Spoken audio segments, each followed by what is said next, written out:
কেন্দ্র সরকার সংখ্যার জোর দেখিয়ে মুসলিম সম্প্রদায়ের পূর্বপুরুষের উৎসর্গীকৃত সম্পত্তি তথা ওয়াকফ সম্পত্তিকে কেড়ে নেওয়ার অপচেষ্টা চালিয়েছে।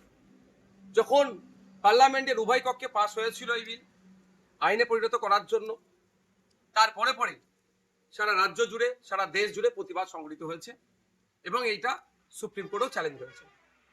বেশ কিছুদিন ধরে সুপ্রিম কোর্টে মামলা চলে, একাধিক পক্ষের শুনানি হওয়ার পরে আজকে চিফ জাস্টিসের বেঞ্চ একটা অন্তর্বর্তী রায় দিয়েছে।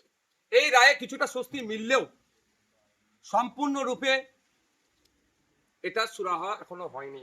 আমি আশা করব চূড়ান্ত রায় যখন আসবে, ওয়াকফ সংশোধনী আইন যেগুলো সংখ্যালঘু সম্প্রদায়ের মানুষের বিপক্ষে যায়নি, শুধু সংবিধানের একাধিক আর্টিকেলে আঘাত দিয়েছে, সেটা আশা করব চূড়ান্ত রায়ে সেটা পাবো আমরা। ইনসাফের লড়াই চলবে, আইনি লড়াই চলবে। বাংলা হান্টের আরো খবর দেখতে নজর রাখুন।